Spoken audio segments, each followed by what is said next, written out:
Esta es la iglesia Puerta de Esperanza, situada en San Lucas, Zacatepeques, República de Guatemala, en América Central.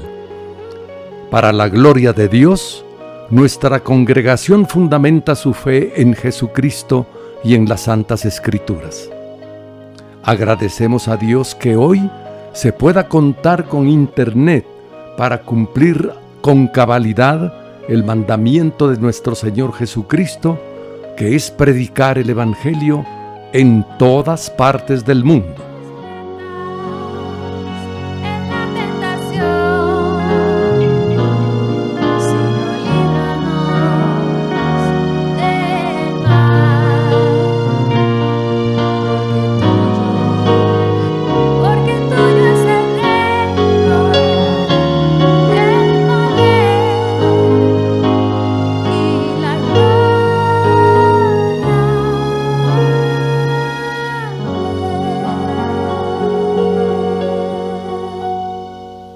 Con mucho agrado, ofrecemos hoy la prédica de nuestro pastor general, el licenciado Gustavo Adolfo Bonilla. Vamos a ver siempre algunos aspectos históricos y vamos a tener una introducción a este evangelio. Hay cosas importantes que resaltan cuando uno lee este evangelio y que si no las separamos y hacemos énfasis en ellas, a veces las pasamos por alto. Pero yo les tengo aquí un resumen antes de entrar a los textos del capítulo número 1, algunos aspectos.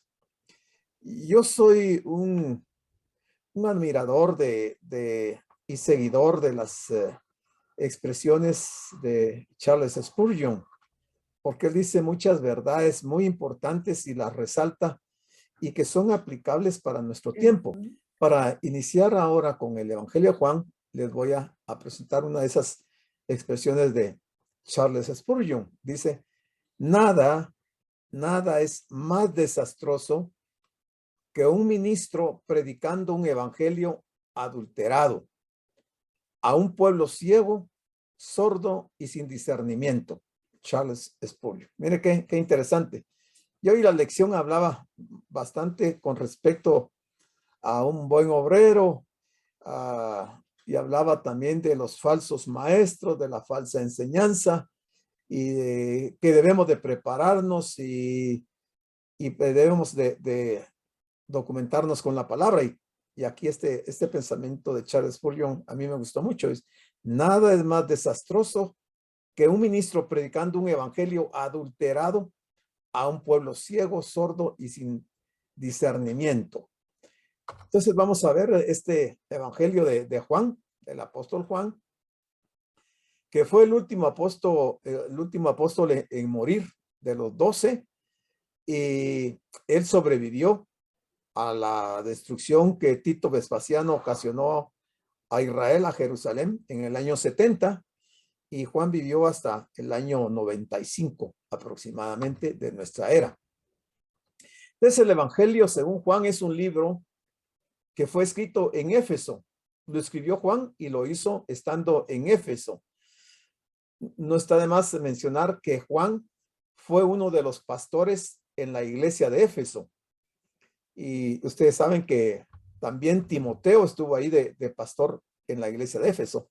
Pero Juan fue uno de los que dio inicio como pastor en esta iglesia. Y a Juan se le llamó o se le conoció como el discípulo al cual Jesús amaba. No que Jesús no amara a los otros discípulos, pero no cabe duda que Juan tenía una personalidad y un carácter que llegó al punto de recostarse en el pecho del Señor, y entonces se le conoce en el evangelio como al discípulo al cual Jesús amaba. Y este evangelio de Juan tiene un contenido netamente espiritual. Deberíamos de comenzar el estudio de este pasaje quitando el calzado de nuestros pies, porque vamos a pisar tierra santa. Y eso fue lo que Dios le dijo a Moisés. Quita tus zapatos de tus pies, porque el lugar donde estás es santo. Éxodo 3:5.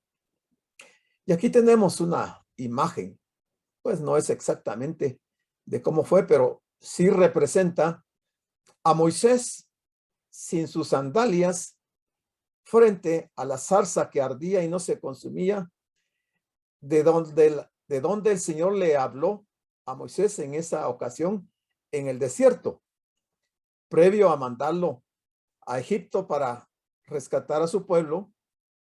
El Señor le habló de una manera muy extraordinaria a Moisés, y Moisés tuvo un cambio en su vida, porque recordemos que sus primeros 40 años él los pasó en Egipto y estuvo ahí gobernando y se dio cuenta del sufrimiento de los judíos, y finalmente salió huyendo cuando mató a un egipcio que maltrataba a uno de los judíos.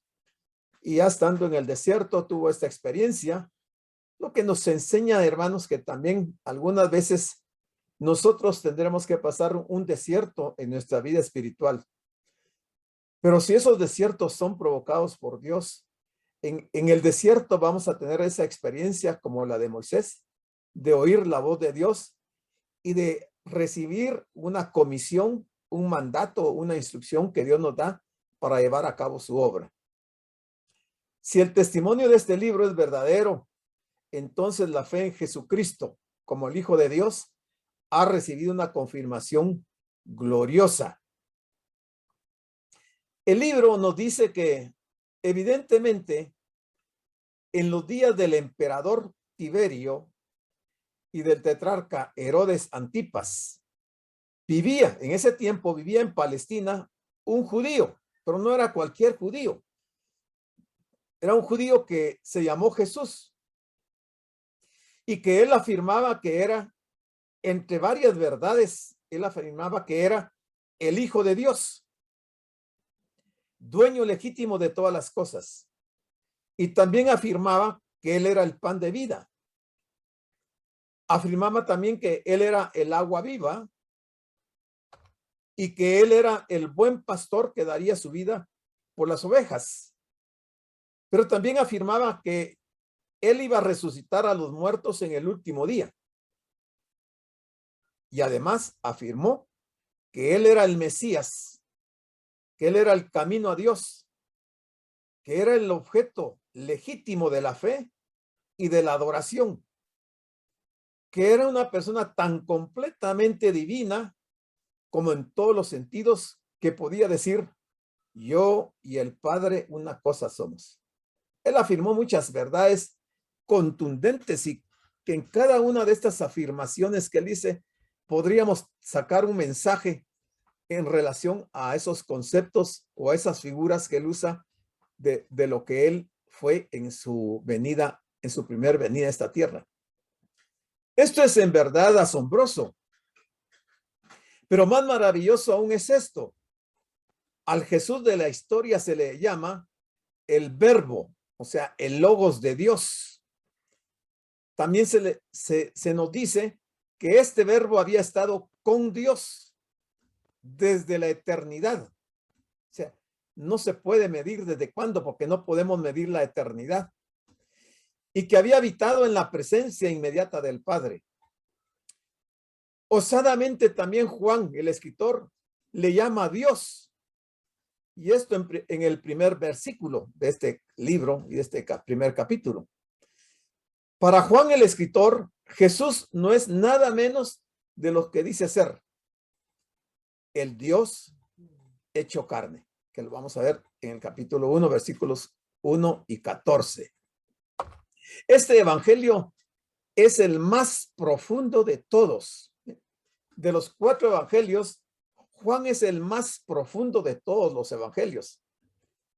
Y también se cree que es el más difícil de entender, el evangelio de Juan. Cualquiera podría decir: no, Juan es bien sencillo, bien comprensible. Pero si lo vemos desde el punto de vista teológico, este evangelio es el más difícil de entender, por lo cual no va a ser fácil para mí trasladarles este evangelio el conocimiento de este evangelio porque hay pasajes que son muy difíciles de poderlos explicar. Tenemos aquí un evangelio para el cual necesitamos en verdad la ayuda, la guía del Espíritu Santo. ¿Para qué? Para suplir nuestras limitaciones humanas. Y aquí cabe la pregunta, ¿por qué escribió Juan este evangelio? Algunos dicen que fue escrito para hacer frente al gnosticismo, que fue la primera herejía que apareció en la iglesia. O sea, una falsa enseñanza. Los gnósticos creían que Jesús era Dios, pero que no era hombre. Incluso estos gnósticos creían que los apóstoles no le vieron en realidad, sino que solo se imaginaron que le veían. Esto decían los gnósticos. Creían que los apóstoles nunca vieron al Señor, sino que solo era una imaginación de ellos pensando que lo veían. Dice la siguiente presentación. Y vamos a ver algo aquí sobre su autor. Ya dijimos que el autor de este evangelio, porque algunos dudan de que sea Juan, pero efectivamente el autor es Juan el apóstol. Él fue el que escribió este evangelio. Juan el apóstol era hijo de Zebedeo y de Salomé. El nombre de Salomé era María Salomé. Y ella era hermana de María, la madre de Jesús. Quiere decir que Zebedeo y Salomé eran tías de Jesús. Y que los hijos de Zebedeo y Salomé, que eran Juan y Santiago, eran primos hermanos de Jesús. O sea, me llama la atención esta familia de Zebedeo y Salomé, que la familia completa, padre, madre e hijos, fueron creyentes, fieles y verdaderos y seguidores de Jesús. En cuanto a algunas referencias de Juan, tanto familiares como en su carácter de autor del libro, veamos algunas citas bíblicas. Por ejemplo, en Marcos 1 del 19 al 20, en Mateo 20:20 y en Juan 21:20 al 24 se habla de Juan el apóstol,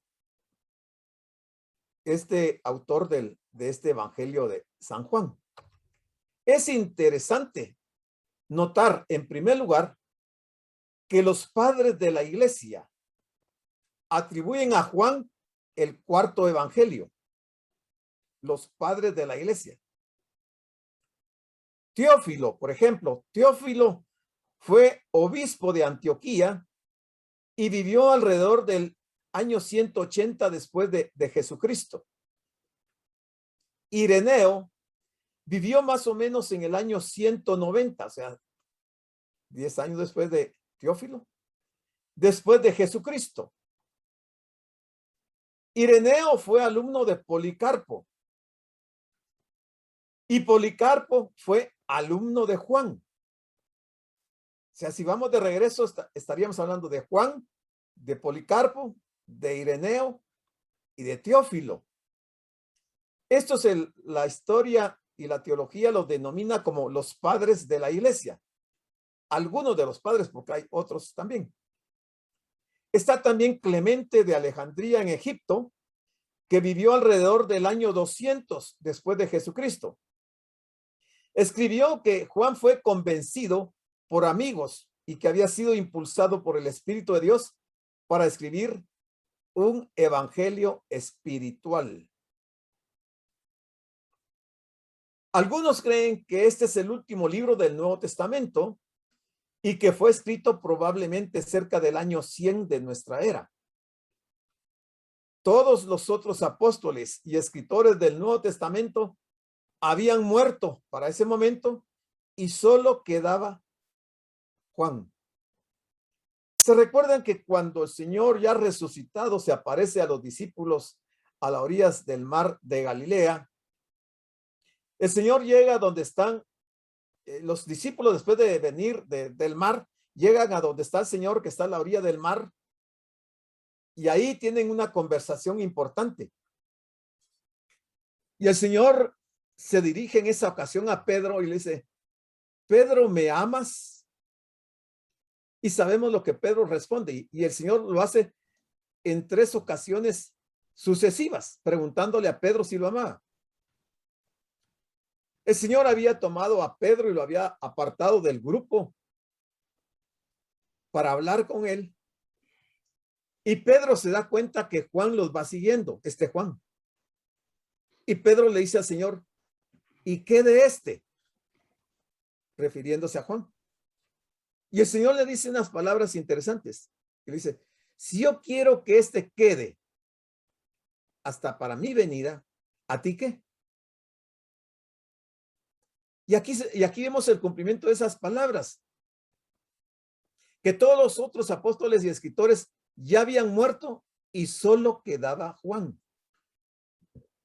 Y entonces, al quedar solo Juan, y que es enviado a la cárcel en la isla de Patmos, ahí Juan tiene una visión gloriosa de la segunda venida del Señor. Entonces esas palabras que el Señor le ha dicho a Pedro se cumplen en Juan, ahí en la isla de Patmos. En ese periodo, Juan escribió el evangelio que lleva su nombre. Escribió también las 3 epístolas, primera, segunda y tercera de Juan, y también escribió el libro de Apocalipsis. Si Juan hubiera muerto en la misma época que murieron los otros apóstoles, no tuviéramos nosotros ni este evangelio, ni las 3 epístolas de Juan, ni el libro de Apocalipsis. Pero la sabiduría del Señor es extraordinaria y dejó a Juan para ese momento, para dejarnos a nosotros como herencia, como un legado de Juan, esos libros, esas epístolas. Se cree que sus epístolas fueron escritas después del libro de Apocalipsis y que todas sus obras fueron escritas durante los últimos 10 años de la vida del llamado discípulo amado, o sea, Juan. Y veamos algunas referencias a los evangelios. El evangelio de Mateo fue escrito y dirigido para los judíos. Mateo fue para los judíos. El evangelio de Marcos fue escrito y dirigido para los romanos. El evangelio de Lucas fue escrito para los griegos y para los que tienen aquel tipo de mentalidad clásica en la actualidad. Pero el evangelio de Juan fue escrito para suplir la necesidad de las grandes masas del Oriente. Todos sabemos que el Asia es el Oriente. ¿Y por qué decimos esto? Ahorita lo vamos a ver. Es verdad que muchos eran ricos, muy ricos, pero muchos más vivían en la más profunda pobreza de ese tiempo, hablando de los apóstoles. Y aunque en aquel tiempo hubiese una expectativa general sobre la venida de un Mesías, fue del oriente, misterioso, de donde vinieron los magos haciendo la pregunta: ¿dónde está el rey de los judíos que ha nacido? Fue del oriente. Y por eso decimos que el evangelio de Juan fue escrito para los orientales. Y ellos, estos magos, dicen: porque su estrella hemos visto en el oriente y venimos a adorarle. Mateo 2:2. Interesante este texto porque nos enseña, hermanos, que estos personajes que aquí se les denomina magos, pero que eran sabios, no cabe duda que eran judíos que habían sido dispersados y habían sido enviados a alguna región del oriente, pero que conocían las escrituras, conocían las profecías, y ante la señal de una estrella, ellos confirman que ha nacido el rey de los judíos. Y es así que llegan a Jerusalén preguntando que dónde está el rey de los judíos. ¿A qué habían llegado estos sabios a Jerusalén habiendo recorrido miles de kilómetros para llegar ahí? ¿Qué los movía a haber hecho una caravana, un viaje tan largo para llegar a donde estaba el rey de los judíos que había nacido? Y ahí lo dice claramente, dice, venimos a adorar. Qué importante, qué interesante que ellos no fueron a pedirle nada en ese momento al Señor, sino que habían llegado a adorar al Hijo de Dios. Es que eso es importantísimo, hermanos, adorar al Señor. Por eso nosotros en nuestras reuniones no podemos iniciar nuestras reuniones de los días domingos si no es que previamente adoramos al Señor. Porque Él es digno de toda adoración, digno de toda la alabanza, digno de todo reconocimiento, digno de toda nuestra gratitud. Porque si Él no hubiera venido a nacer en este mundo, estaríamos condenados a morir en un infierno. Y por eso, por gratitud, le adoramos. Juan suple la necesidad de este tipo de mentalidad. Después de todo, nuestros antecesores realmente provenían de aquella región del oriente. Y vea este dato. Sem, Cam y Jafet, los hijos del patriarca Noé, sobrevivientes del diluvio, vinieron del oriente. Vinieron del oriente. El reino de Babilonia, que era un gran reino camítico, o sea, de Cam, descendientes de Cam. Abraham era hijo de Sem, venía de esa región, del oriente. Desde aquella región vinieron los hijos de Jafet también. Sem, Cam y Jafet. Los tres descendientes de Noé venían del oriente. Todos pues provenimos de esa zona del mundo y siempre hemos sido un pueblo necesitado de valores espirituales. Hoy en día, esta realidad se refiere a nosotros y puede que sea precisamente por este motivo que el Evangelio de Juan ha sido recibido y estudiado tan universalmente. Los tres primeros evangelios se llaman los evangelios sinópticos. ¿Por qué se llaman sinópticos? Porque los tres han sido escritos desde el mismo punto de vista y de un modo similar. Por eso son sinópticos. Pero el cuarto evangelio, o sea, el de Juan, es totalmente diferente. Mateo y Marcos revelan un énfasis especial en los milagros de Jesús. Estos dos evangelistas, Mateo y Marcos, lo que revelan son los milagros de Jesús. Y Lucas dedica una atención especial a las parábolas. En cambio, Juan no hace ninguna de las dos cosas, sino que él va a otra área, el área más espiritual. O sea, él se va a concretar más a la parte divina del Mesías. A él le interesa mucho dar a conocer que Cristo, el Mesías, era tan divino como lo era también hombre, como un ser humano. En segundo lugar, los milagros de Jesús en el Evangelio según San Juan son expuestos como señales. Si son señales, debemos de tener cuidado. Cuando uno va manejando en las calles, uno encuentra algunas señales que dice alto o dice que hay un peligro adelante o que hay un puente estrecho o que hay un paso del tren. Son señales que nos advierten de algunos peligros.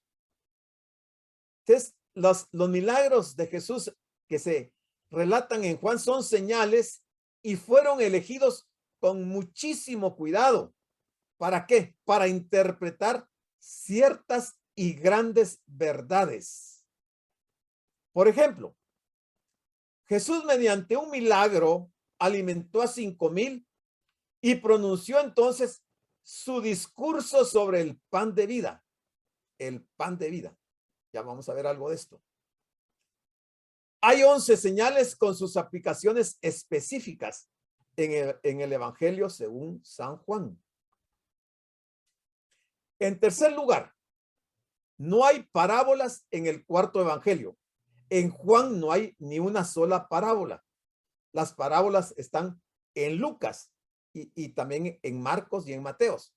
Pero en Juan no hay parábolas. Algunos creen que lo que se habla en el capítulo 10, versículo 6 de Juan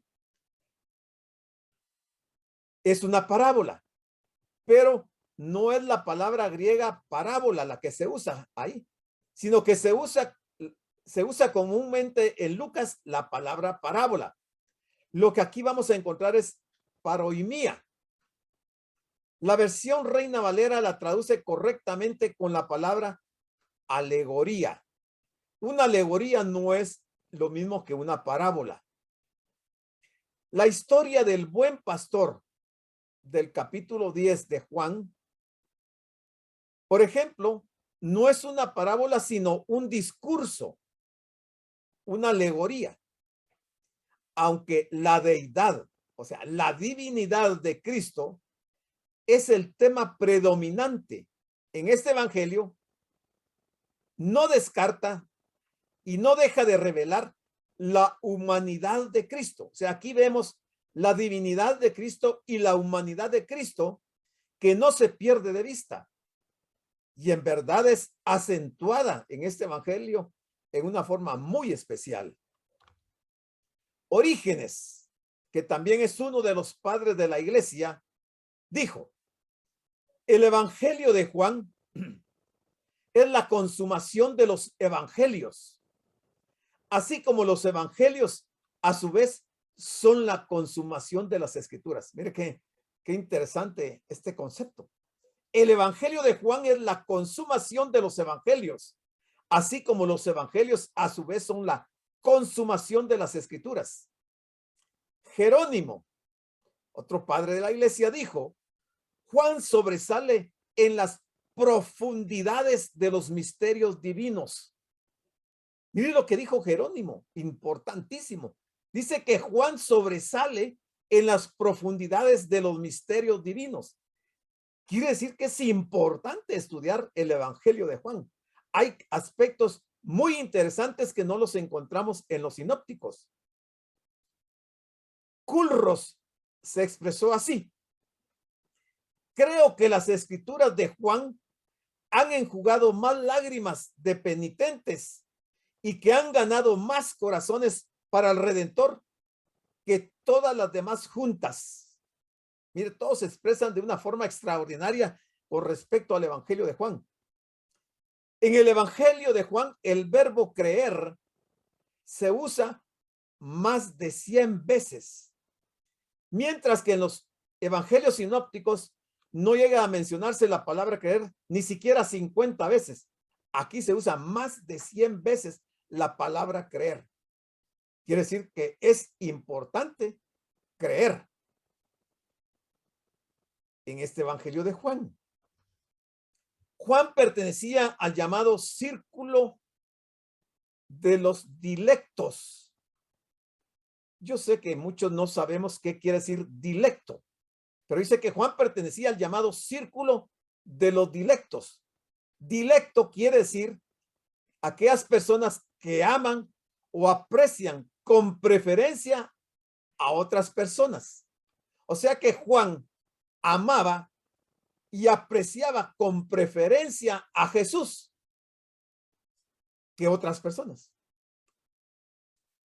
O sea, dice que Juan pertenecía al llamado círculo de dilectos de Jesús,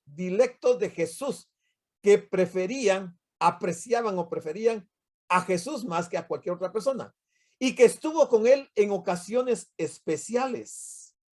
Por ejemplo, Juan estuvo en la resurrección de la hija de Jairo. Juan estuvo en la transfiguración de Jesús. Juan estuvo en el huerto de Getsemaní, donde Jesús se retiró a orar en agonía ante la perspectiva de su pasión y muerte. Juan también fue testigo privilegiado de las apariciones de Jesús resucitado. Y también Juan fue testigo de la pesca milagrosa en el mar de Tiberias o Tiberíades, que es el mar de Galilea. O sea, Juan tiene una participación muy especial en el ministerio del Señor.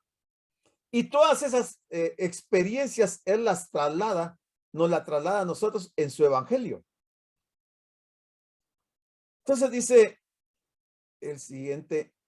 la siguiente presentación. Nadie más que Juan conoció mejor a Jesús. Nadie. Él lo conoció mejor que todos los demás discípulos. Él anduvo con él día tras día y por tanto tuvo sobradas oportunidades para observar las faltas de su carácter y los defectos de su personalidad, si los hubieran habido. Si el Señor hubiera tenido una falta de carácter o algún defecto de su personalidad, Juan estuvo con él todos los días, que si hubiera sido así, Juan se hubiera dado cuenta si el Señor hubiera tenido esos defectos, lo cual no sucedió. No, el Señor no tuvo defectos.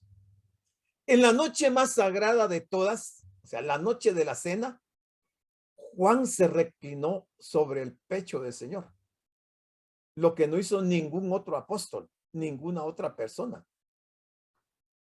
Juan permaneció junto a la cruz, lo que muchos de los apóstoles no hicieron, que estuvieron a cierta distancia.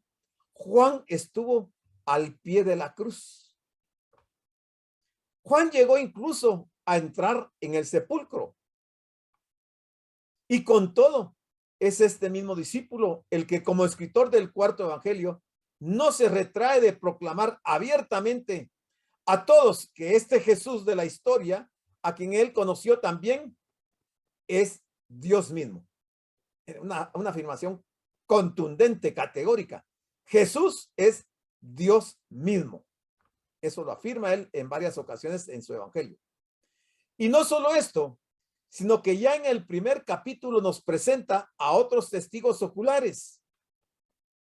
Juan nos dice que aquellos hombres quedaron tan profundamente impresionados en su primer encuentro con Jesús que dieron expresión a sus pensamientos y emociones de la siguiente manera.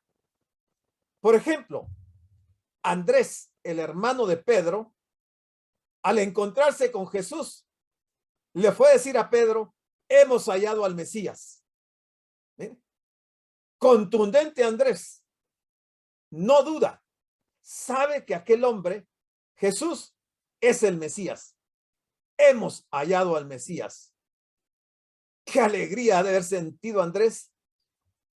Qué experiencia tan grata haberse encontrado con Dios mismo en aquella tierra de Jerusalén. Pero Felipe expresa también, dice: hemos hallado a aquel de quien escribieron tanto Moisés en la ley como también los profetas. Quiere decir que Felipe conocía palabra por palabra el Antiguo Testamento, conocía la Torá, conocía la ley de Dios, conocía de los profetas, y por eso él puede asegurar: hemos hallado a aquel de quien escribieron tanto Moisés en la ley como también los profetas. Son expresiones, hermanos, maravillosas. Natanael, ¿qué dijo Natanael? Rabí, tú eres el Hijo de Dios, tú eres el Rey de Israel. Mire, todas estas expresiones son admirables, son realmente impresionantes, porque era primera vez que se encontraban con Jesús y están ellos ratificando, están diciendo, confirmando quién era Jesús. Juan el Bautista dice estas expresiones: no soy digno de desatar la correa de las sandalias de Jesús. No se consideraba digno ni siquiera de desatar las correas de las sandalias del Señor. También dijo: he aquí el Cordero de Dios que quita el pecado del mundo. ¿Cómo sabía Juan que Jesús era el Cordero de Dios que quita el pecado del mundo? Por revelación. Y también dijo Juan, he dado testimonio que este es el Hijo de Dios. Mire todas estas expresiones como ejemplo de algunos hombres de aquel tiempo que dijeron al haberse encontrado con Jesús, realmente causan impresión en nosotros, por lo menos a mí me impactan mucho. Y de esto es de lo que Juan nos va a hablar en su evangelio. O sea, él está haciendo un resumen, pero especial, un resumen extraordinario en diferentes personas y seguidores de Jesús con respecto al concepto que ellos tenían de Jesús. Papías, que fue obispo de Hierápolis. Un obispo puede ser un pastor. Él era obispo de Hierápolis. Fue discípulo también de Juan, este Juan que estamos hablando, el teólogo, Juan, el del Evangelio de Juan. Él fue un discípulo de Juan y fue también compañero de Policarpo. Escribió 5 libros, oráculos del Señor. Papías escribió 5 libros de los oráculos del Señor. En su segundo libro, Papías dice que Juan el teólogo y su hermano Santiago murieron en manos de los judíos. Eso dice Papías. Que Juan, tanto Juan como su hermano Santiago, que es Jacobo, que los dos murieron en manos de los judíos. En este punto hay alguna controversia de si, por ejemplo, si Juan murió en manos de los judíos o no murió en manos de los judíos. J. Robinson dice, no hay suficiente evidencia para dudar seriamente de la tradición universal de la iglesia que sostiene que el apóstol Juan murió en paz en Éfeso a una edad muy avanzada. Robinson está diciendo que Juan no murió de muerte natural, porque dice que no hay suficiente evidencia para dudar seriamente de la tradición universal de la iglesia que sostiene que el apóstol Juan murió en paz en Éfeso a una edad muy avanzada. Y digo que hay controversia porque hay otros autores, otros escritores que hablan de este tema de la muerte de Juan. Veamos lo que dice la historia. Después de Domiciano, que eran emperadores romanos, le sucedió Nerva. Ya les voy a enseñar y les voy a explicar quién fue Nerva, porque son nombres que no aparecen en la Biblia, pero que la historia los deja escritos y nos dicen qué pasó en ese periodo. Entonces, después de Domiciano, Nerva reinó 1 año y fue él quien llamó a Juan de la isla y le permitió que viviera en Éfeso. Mire, este es un dato interesante. O sea, Nerva sacó de la cárcel de Patmos a Juan y le permitió que viviera en Éfeso. En aquel tiempo, él era el único de los 12 apóstoles, hablando de Juan, que quedaba con vida. Y después de componer el evangelio que lleva su nombre, fue juzgado y digno de sufrir el martirio. Nuevamente Papías, este obispo de Hierápolis, que lo conocía personalmente a Juan, dice en su segundo libro de los oráculos que Juan murió a manos de los judíos. De esta forma, junto con su hermano, dice, cumplió, o sea, Jacobo, cumplió claramente la profecía de Cristo. Eso es lo que afirma Papías. Cuando el Señor les dijo, tanto a Juan como a Jacobo, del vaso que yo bebo, beberéis, y del bautismo de que yo soy bautizado, seréis bautizados. Aquí Papías menciona esto y él justifica en base a este texto, estas palabras que el Señor mismo le dijo a Juan y a Jacobo. Dice, Dios no puede pronunciar ninguna cosa falsa. O sea que si el Señor había pronunciado que tanto Juan como Jacobo beberían del vaso que iba a beber del Señor y iban a ser bautizados del mismo bautismo, entonces Papías dice que esto se cumplió porque Dios no puede pronunciar ninguna cosa falsa. Pero sigamos viendo. Nerva, el Nerva que les mencionaba yo aquí, después de Domiciano, Nerva, aquí está, se llamó Marco Cosello Nerva. Fue un político romano del siglo I que gobernó el imperio desde el año 96 hasta su muerte en el año 98. Al acceder al trono contaba con 66 años y era un reputado senador que había dedicado su vida al servicio del imperio durante los reinados de Nerón, de Vespasiano, de su hijo Tito y de Domiciano. Y se recuerdan que vimos que después de Domiciano es que Nerva mandó a traer a Juan de la isla de Patmos. Ok, entonces este es el Nerva que ya mencionamos, ahí está ya la información. ¿Cómo fue entonces la muerte del apóstol Juan? Juan, el discípulo amado de Jesús, enfrentó el martirio cuando fue hervido en un enorme caldero de aceite durante una ola de persecución en Roma. Mire, terrible por lo que tuvo que pasar Juan. Lo metieron en un perol de metal al fuego que contenía aceite y ahí metieron a Juan. Pero mire lo que pasó. Sin embargo, fue librado milagrosamente de la muerte. No murió en ese perol de aceite hirviendo. Juan murió de viejo y fue el único de los apóstoles que falleció de muerte natural.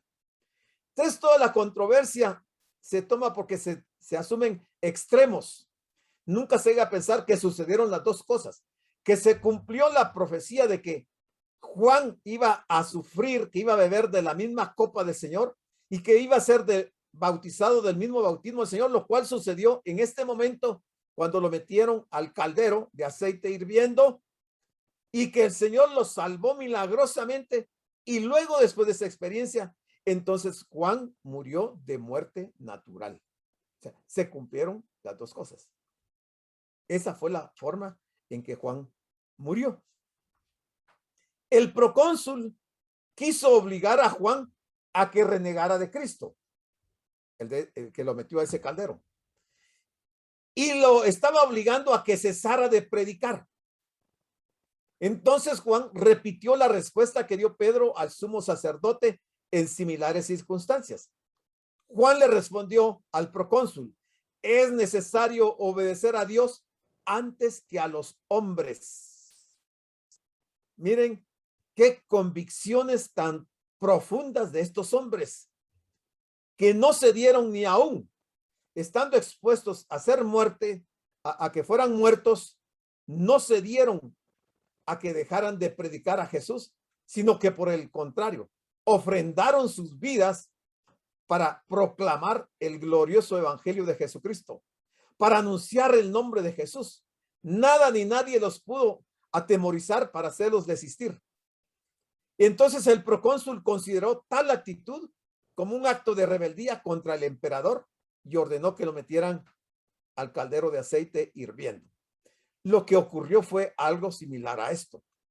Un enorme perol de metal puesto al fuego con aceite adentro. Metieron a Juan, el aceite empezó a hervir y Juan no murió. ¿Qué persona puede salir viva de una experiencia como estas? Pues solo hombres de Dios como estos. A Juan le sucedió lo que le pasó a Ananías, a Misael y a Azarías cuando Nabucodonosor mandó a calentar 7 veces más el horno y los metió para que murieran quemados. Y después de cierto tiempo, Nabucodonosor se da cuenta que los 3 amigos de Daniel estaban vivos y no estaban solos. Había un cuarto que era el Señor. Son experiencias sobrenaturales de la providencia de Dios, cómo el Señor puede salvar a sus hijos, a sus siervos, aquellos que no se avergüenzan de él. Siguiendo, Juan presenta 7 señales milagrosas. Mire, todo esto es un resumen de lo que contiene Juan. Yo se los estoy dando de una forma resumida, pero lo vamos a ver cuando vayamos pasando por cada capítulo. Juan presenta 7 señales milagrosas seleccionadas para revelar para revelar la persona de Cristo, y esas señales milagrosas producen fe. ¿Cuáles son esas 7 señales? Primero, el agua que el Señor convirtió en vino, que está en Juan 2, del 1 al 11. Segunda, la sanidad del hijo de un oficial de rey, Juan 4:46. Tercero, sanidad del hombre paralítico, Juan 5. Cuarta, alimentación de la multitud, según Juan 6. Si ustedes se dan cuenta, son diferentes capítulos. La primera está en Juan 2, Juan 4, Juan 5, Juan 6. Sin embargo, la quinta, que habla de cuando Jesús caminó sobre el agua, está también en Juan 6, versículos 16 al 21. La sexta habla de la sanidad del hombre que nació ciego, el hombre ciego de nacimiento, que está en Juan 9. Y la séptima, la resurrección de Lázaro, que está en Juan 11. Excepto la quinta, que se repite con el mismo capítulo de la cuarta, todas las demás están relatadas en diferentes capítulos del Evangelio de Juan. Y son las 7 señales milagrosas que se presentan, que fueron seleccionadas para revelar la persona de Cristo. Hubo una octava señal, pero esta se dio después de la muerte del Señor, cuando Él ya resucita. Juan nos relata solo esta última señal, que es la octava señal, que es la pesca milagrosa, que está en Juan 21, del 6 al 11. Esta la realizó después de su resurrección. En todas estas resaltan 3 palabras importantes: señales, creer y vida, y son señaladas en forma muy predominante. Además, Juan provee el registro de cómo los hombres respondieron a Jesucristo y la salvación que Él ofreció. Esto nos lo va a decir, nos lo va a contar Juan. Cómo los hombres respondieron a Jesucristo cuando el Señor les ofreció la salvación. Entonces vamos a ver que hay 7 afirmaciones, otras 7 afirmaciones de yo soy, enfáticas, que identifican a Jesús como Dios y Mesías. ¿Cuáles son esas otras 7 afirmaciones? La primera, en Juan 6:35, que habla del pan. El Señor dijo: yo soy el pan de vida. Yo soy el pan de vida. El que viene a mí nunca volverá a tener hambre. El que cree en mí no tendrá sed jamás. O sea, promesas también que el Señor da. Pero hay una figura con respecto al pan. La segunda, Juan 8:12, la luz. El Señor dijo: yo soy la luz del mundo. Aquí yo soy el pan. Yo soy la luz del mundo. Si ustedes me siguen, no tendrán que andar en la oscuridad, porque tendrán la luz que lleva a la vida. La tercera, Juan 10:9, la puerta. Yo soy la puerta. Entonces está la expresión yo soy. Yo soy. Yo soy la puerta. Los que entren a través de mí serán salvos. Entrarán y saldrán libremente y encontrarán buenos pastos. La cuarta, Juan 10:11, el buen pastor. Yo soy el buen pastor. El buen pastor da su vida en sacrificio por las ovejas. Por eso decíamos que son 7 señales también de expresiones en las cuales el Señor usa yo soy. Aquí estamos en la cuarta. Vamos a ir a la quinta. La quinta está en Juan 11:25, hablando de la resurrección. Él dice: yo soy la resurrección y la vida. El que cree en mí vivirá aún después de haber muerto.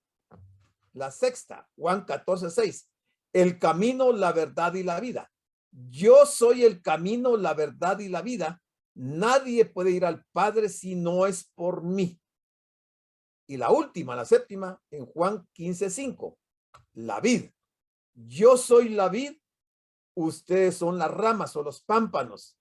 Los que permanecen en mí y yo en ellos producirán mucho fruto, porque separados de mí no pueden hacer nada. Mire, todas son promesas y son verdades contundentes que el cristiano tiene que tomar en cuenta, porque en estas se resumen todo lo que es el evangelio y quién es Jesús y lo que él promete y a lo que nosotros podemos aspirar.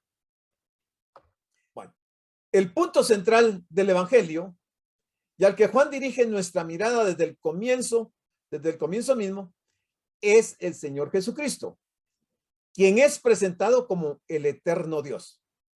Entonces, vamos a ver su eternidad cuando Juan habla en el principio. Vamos a ver su comunión con el Padre cuando Juan habla que era con Dios. Vamos a ver su divinidad cuando Juan dice que el Verbo era Dios. Vamos a ver su atributo divino y de creador de todo cuando Juan habla de que todas las cosas por él fueron hechas. Quinto, vamos a ver sus atributos divinos como vida y luz cuando Juan nos habla que en él estaba la vida y la vida era la luz de los hombres. Sexto, vamos a ver su triunfo sobre las tinieblas cuando él habla de que la luz en las tinieblas resplandece y las tinieblas no prevalecieron contra ella.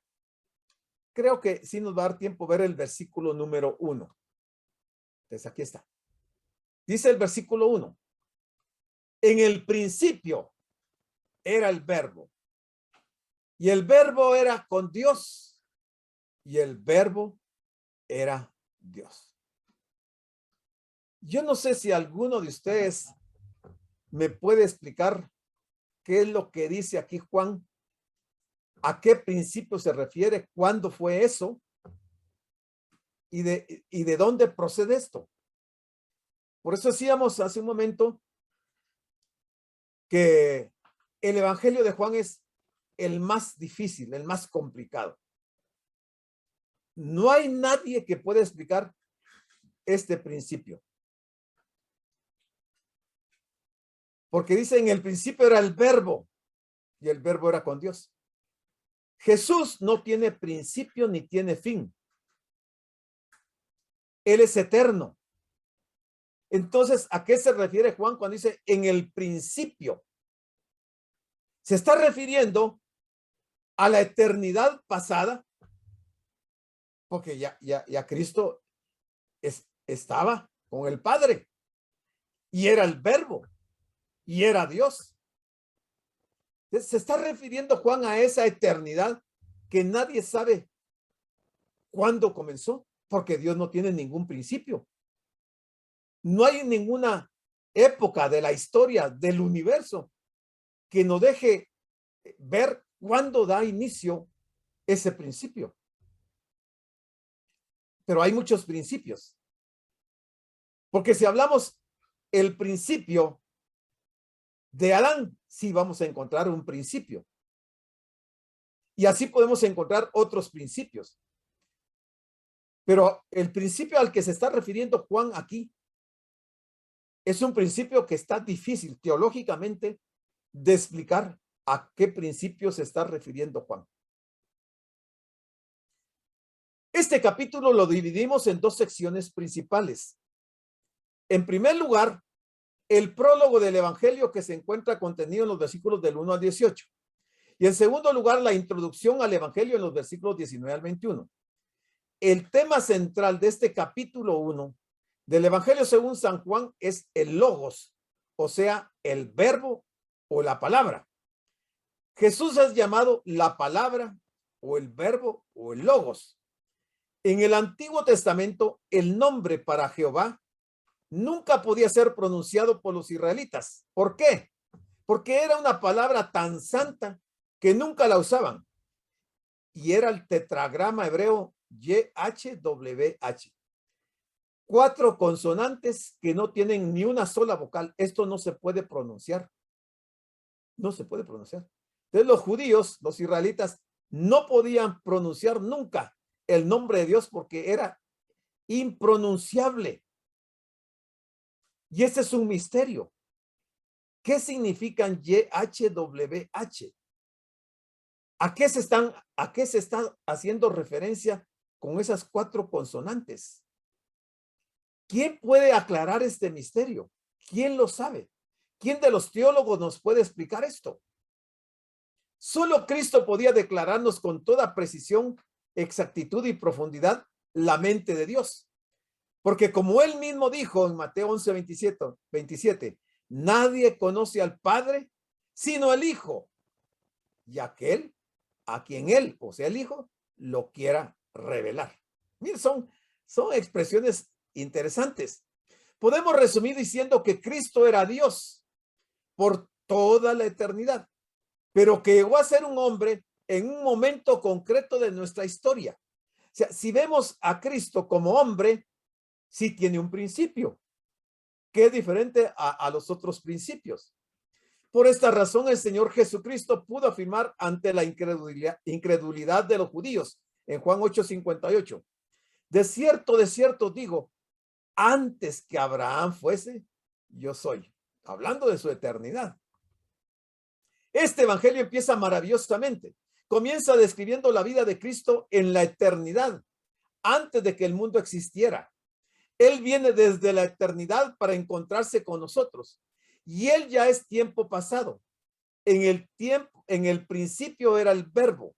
Si volvemos atrás, hace billones y trillones de años antes de la creación, él todavía sale desde la eternidad anterior, pero él nunca tuvo un comienzo. Él ya estaba ahí cuando el principio tuvo lugar. Alguien podría decir, bueno, tuvo que haber un principio en algún momento. Lo cierto es que donde quiera que señalemos un principio, él estaba ahí para reunirse con nosotros antes de ese principio. La expresión era con, nos da a entender que aún siendo igual en esencia con el Padre, había una distinción de personas que permitía la comunión y el amor mutuo dentro de la Trinidad. Cuando volvemos a la creación, él ya era. Y note usted que la palabra usada aquí no es, sino era. En el principio era, no dice era el verbo. Esta palabra está en verbo pasado y denota una acción continua. Significa que el verbo, la palabra, estaba en el principio. ¿Y en qué principio? La Biblia dice, en el principio creó Dios los cielos y la tierra. Génesis 1:1. Es uno de los tantos principios. En el principio era el verbo. En realidad hay tres principios que se mencionan en las Escrituras. Un principio se encuentra en Génesis 1:1 y se remonta hasta la creación del universo físico. No se puede poner fecha a ese evento. La tierra ha existido por billones y billones de años. Ha estado aquí por mucho tiempo.